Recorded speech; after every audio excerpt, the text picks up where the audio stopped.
Chers frères et sœurs, chers membres de la grande famille de Dieu, bonjour. Content d'être avec vous ce matin.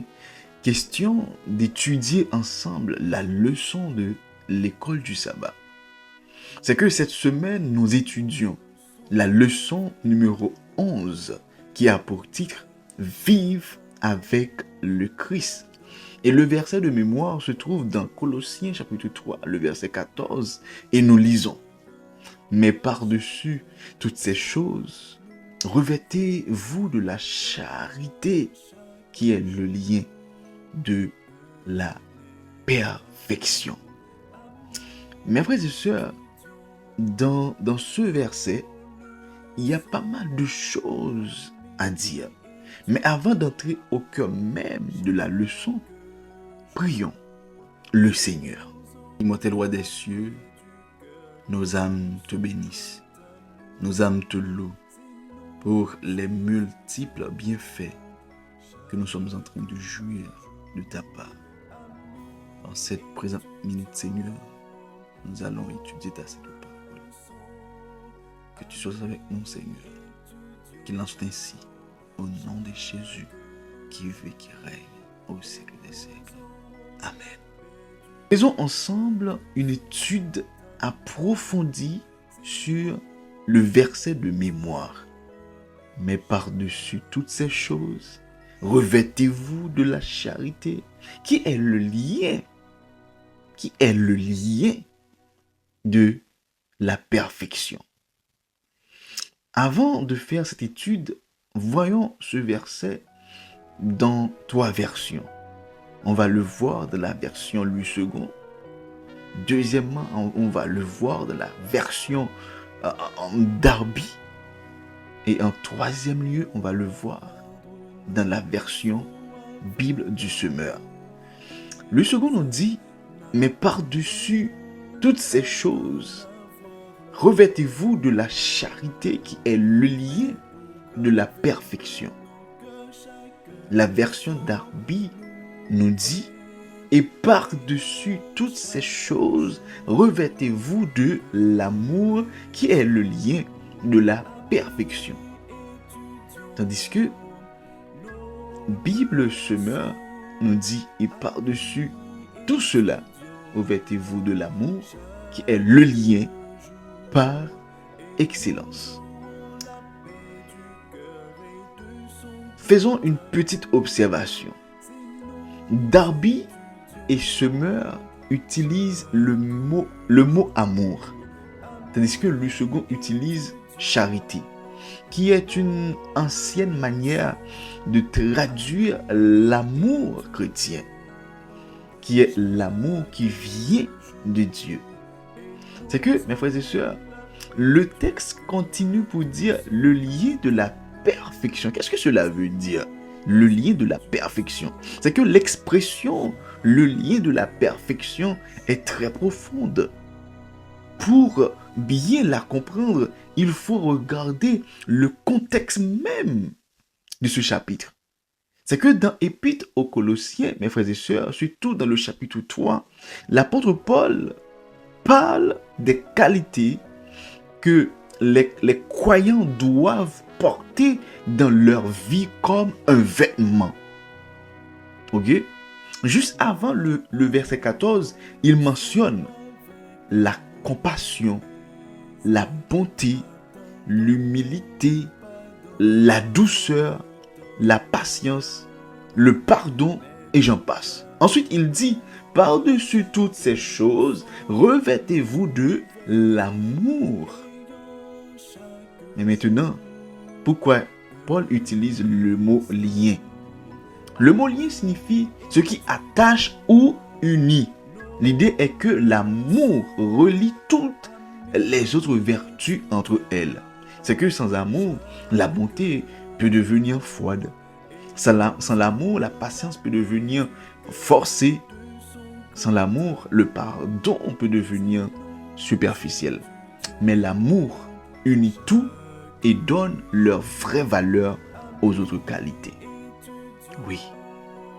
Mais maintenant, pourquoi le mot perfection? Pourquoi Ici, perfection ne veut pas dire être sans défaut. Non.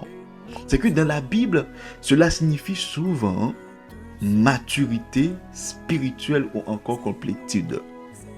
Ok? Donc, l'idée est, l'amour est ce qui rend la vie chrétienne complète et mûre. Prenons un exemple. On a un collier de perles. D'accord? Un collier de perles. Chaque perle égale une vertu.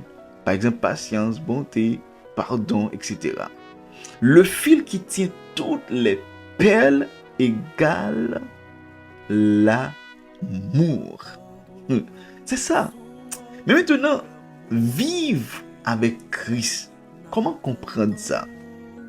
Comment pouvons-nous vivre avec Christ? C'est là la question. Le thème vivre avec Christ ne signifie pas seulement croire en Jésus-Christ, mais laisser sa vie transformer notre manière de penser, de parler et d'agir. C'est ça, vivre avec Christ. Voici 3 idées importantes pour comprendre bien cela.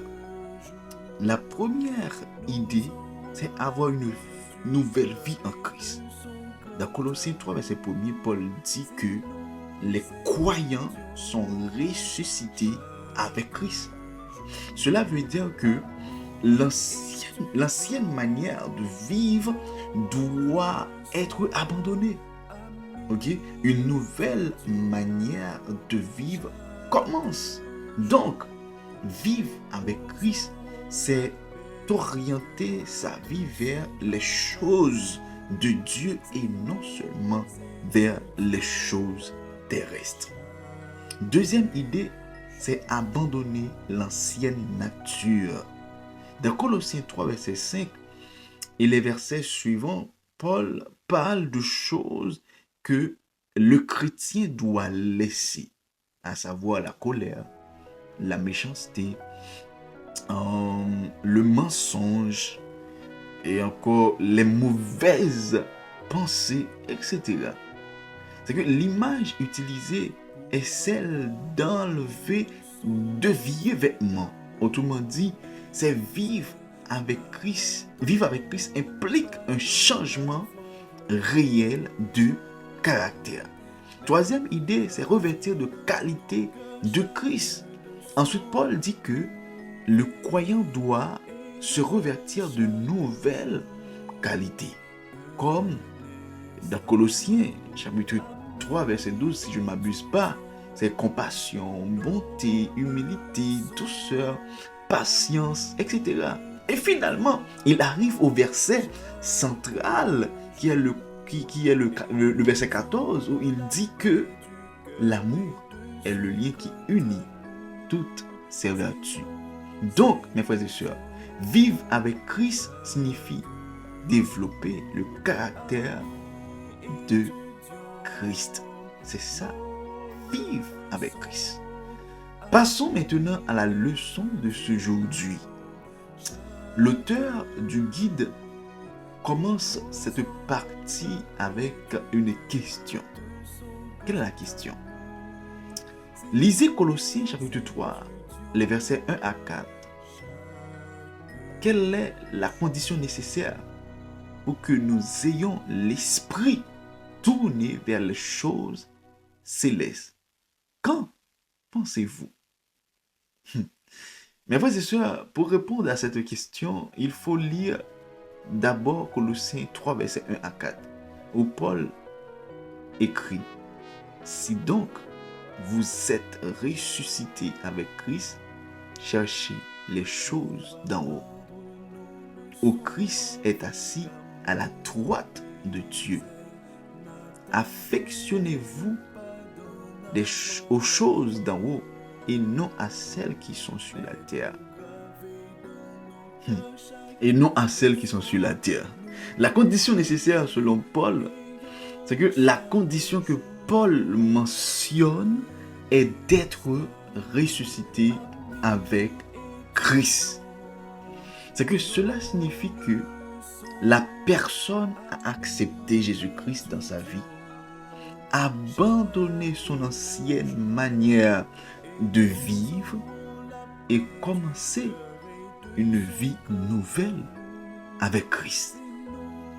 C'est que dans la pensée biblique, cela représente la nouvelle naissance et la transformation du cœur.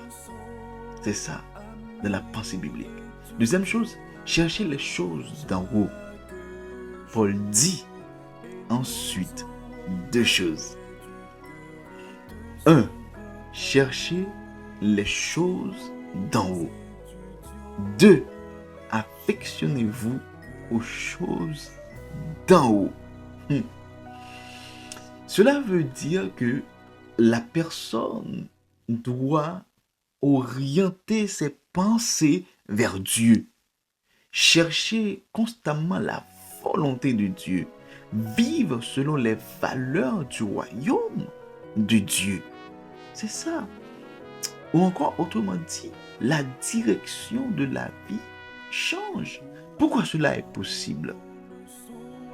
Pourquoi cela est possible? Dans Colossiens chapitre 3, verset 3, Paul explique car vous êtes morts et votre vie est cachée avec Christ en Dieu. Cela veut dire que la véritable identité du croyant est maintenant en Christ. Sa vie spirituelle dépend de sa relation avec Christ. En conclusion, mes frères et sœurs, selon Colossiens 3, verset 1 à 4, la condition pour avoir l'esprit tourné vers les choses célestes est d'être unis à Christ dans une vie nouvelle. C'est que nous devons laisser Christ transformer notre cœur, de diriger nos pensées vers les choses de Dieu. Donc, vivre avec Christ signifie changer la direction de vie au lieu de vivre seulement pour les choses de la terre. On vit maintenant pour les réalités du ciel. Sur cette note, mes frères et sœurs, s'achève la leçon de ce jour du les pensées vers les choses célestes. C'était votre serviteur, Guy Caleb. Ciao, à demain, si Dieu le veut.